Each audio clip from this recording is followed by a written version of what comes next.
Hello, Alana here in my very glamorous accommodations, and I wanted to have a very direct talk about this violin. I found this violin in an antique shop in Irving, and I believe it to actually be a Stradivarius violin. Now, before you're like, oh yeah, right, why would you have a Stradivarius violin, Alana? Look, you're living where bunk beds are. No.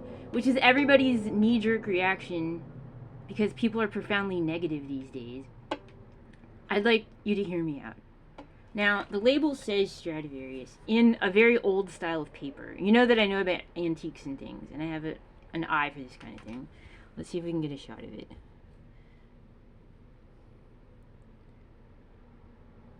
I think the camera might be backwards.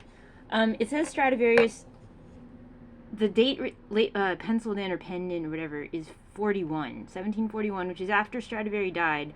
But my theory is that this could have been sitting around his workshop because this violin's kind of an oddball. It's a little bit heavier than an average violin. It could have been some kind of experiment they were working on because instrument makers do that kind of thing. And it could have been sold afterwards or completed after his death or something like that. Okay? Now, what makes me really think that it might be real is, of course, the sound. That's how you would judge an instrument anyway. Like, even if it turned out not to be real, if it sounds the way it sounds, then it's obviously valuable, because that's the most important part of a violin is the sound. It has a really resonant tone. I'll just play a couple notes.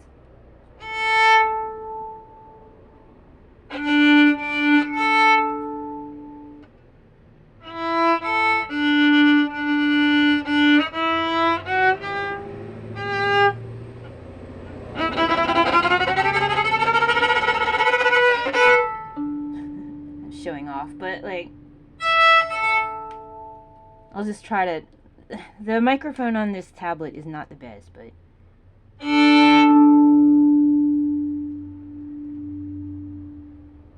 Now, my problem is of course you'd think, well, why don't you just walk into a violin shop and have them appraise it?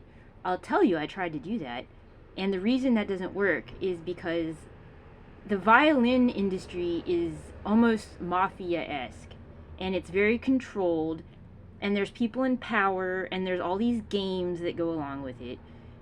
The people in power want to stay in power, they want to control violins. Like, it's not as simple as you would think.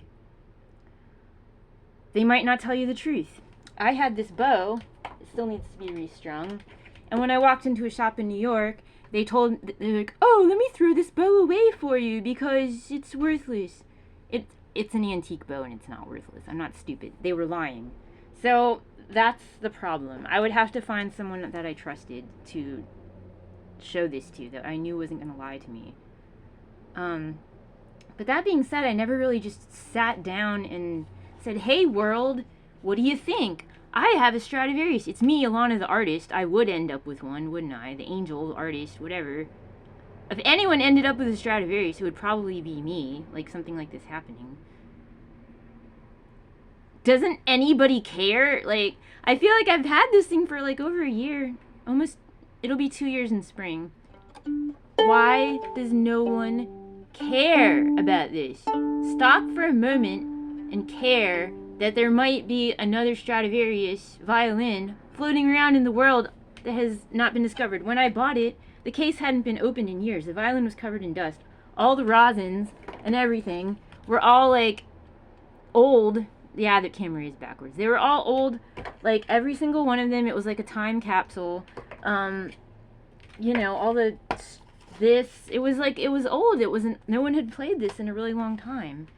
So I don't know how long it had been sitting in this case. And this, you know, obviously the strings were all off. It was covered in dust. I got it for $100. Just think about it. What's going on with this?